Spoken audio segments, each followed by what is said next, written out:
বানপানী ৰোধ কৰিব নোৱাৰা ডিব্ৰুগড় পৌৰ নিগম হাই হাই হাই হাই হাই হাই এই জুইত চলিছে আমাৰ সংগ্ৰাম চলিছে চলিবই কৃত্ৰিম বানপানী ৰোধ কৰিব নোৱাৰা বিজেপি চৰকাৰ কৃত্ৰিম বানপানী ৰোধ কৰিব নোৱাৰা বিজেপি চৰকাৰ লৈছে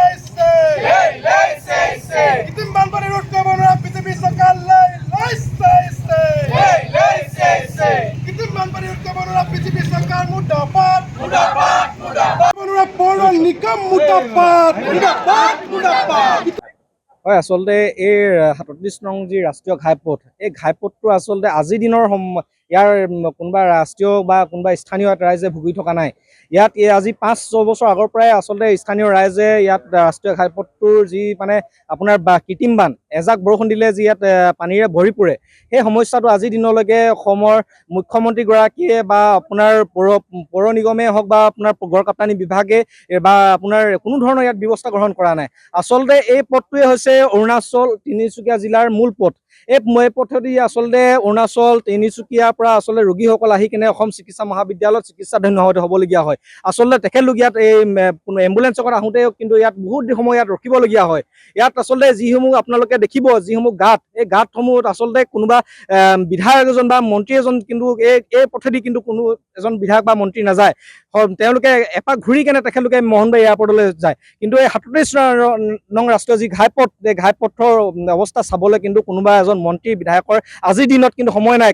কোনোবা কিবা ৰিজৰ্ট মুকলি কৰিছে তালৈ গৈছে, কোনোবা কিবা বিয়া হৈছে তালৈ গৈছে, কিন্তু এই ৰাষ্ট্ৰীয় ঘাইপথটোৰ যি দুৰৱস্থা হৈছে বা স্থানীয় ৰাইজৰ যি আজি ২৫ দিনে যি জ্বলা কল্পনা খাইছে, কিন্তু কাৰো কিন্তু এষাৰো মাত লগোৱা কিন্তু কাৰো সময় হোৱা নাই।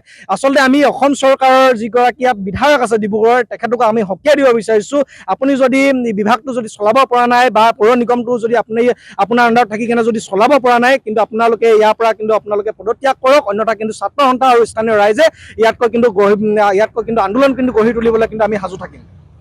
লাগি আছে, কিন্তু প্ৰশাসন বা চৰকাৰ এইবিলাকক আমি ধিক্কাৰ দিছোঁ, কিয়নো আজি ১ মাহে কোনো ধৰণৰ চলিউশ্যন উলিয়াব পৰা নাই। প্ৰতি বছৰে যে আমি প্ৰতিবাদ কৰি পেলাই এই মেচিন এটাৰ কাৰণে, এই পাম্পটোৰ কাৰণে এই ৰাস্তাটো বনাব লাগে বুলি ক'ব লাগে, বা ড্ৰেইনৰ ছিষ্টেমটো যিটো হ'ব লাগিছিলে সেইটো হোৱা নাই আজিলৈকে। সেইবোৰ দুখজনক কথা। তেওঁলোকে আজি যদি MLA বা মন্ত্ৰী MLA বা কোনোবা আজি নৰেন্দ্ৰ মোদী আহিব বুলি ক'লে এসপ্তাহৰ ভিতৰত হেলিপেড বনাই দিব পাৰে, কিন্তু সাধাৰণ জনতাহে ভুগিছে। আজি সাধাৰণ জনতাই এইটো ৰাস্তা দি মেডিকেল অহা যোৱা, এই নিচে ওচৰতে এইটো আপোনালোকে ষ্টেচন দেখিছে, বাণীপুৰ ৰেলৱে ষ্টেচন, দেশ বিদেশলৈ ইয়াৰ পৰা অহা যোৱা কৰি থাকে। আজিলৈকে তেওঁলোকৰ দায়িত্ব নাই যে ইয়াত ইমান ডাঙৰ মেইন ভাল স্কুল কলেজ এইটো ৰাস্তাই অহা যোৱা কৰে।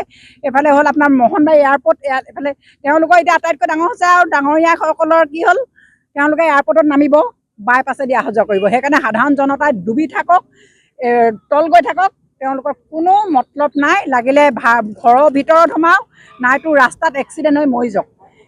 কিমান এক্সিডেণ্ট হৈছে আপোনালোকে 1 ঘণ্টা ৰৈ পেলাই চাওক, আপোনালোকে এক্সিডেণ্ট কিমান হৈছে আপোনালোকে নিজেই দেখিব, প্ৰত্যক্ষ কৰিব পাৰিব যে কিমান এক্সিডেণ্ট হৈছে। ঘণ্টাত 200-100 যিমান মানুহ, এখন বাইক এখন গাড়ী নপৰাকৈ নাযায়।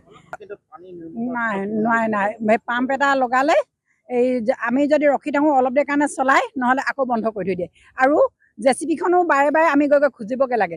এইটো কথা হ'ল নেকি, PWD ক'লে মানে PWD ক'লে যে এফালে মিউনিচিপালিটিৰ কথা ক'ব, মিউনিচিপালিটিয়ে ক'বলৈ হ'লে মানে এফালে PWD কথা ক'ব। তেওঁলোকৰ দুইটা পাৰ্টিয়ে ইটো সিটো বাগিবগীয়া। আৰু সদায় JCB-খনৰ কথা এটা বহুত দুখজনক কথা, দিন ধৰি গৈ আছোঁ ক'ব, আৰু গধূলি আহিব এখনতে 2 মিনিটমান কাম কৰিব, 5 মিনিট 2 মিনিট কৰিব, তাৰপিছত তেওঁলোকৰ যাবলৈ হয় দিনটো কাম কৰি আছোঁ বুলি কয়। কিন্তু এইটো কথা নহয় যে তেওঁলোকে যে কিমান যে সাধাৰণ জনতা কেনেকুৱা ভুগিছে, তেওঁলোকে অন্ততঃ সেইটো দেখিয়ে তেওঁলোকে কৰিব লাগে কামটো। ভেকু ভাওনা মানে সাংঘাতিক, 100% তেওঁলোকে মানে ভেকু ভাওনা। Do not forget to like, share and subscribe to the Assam Tribune.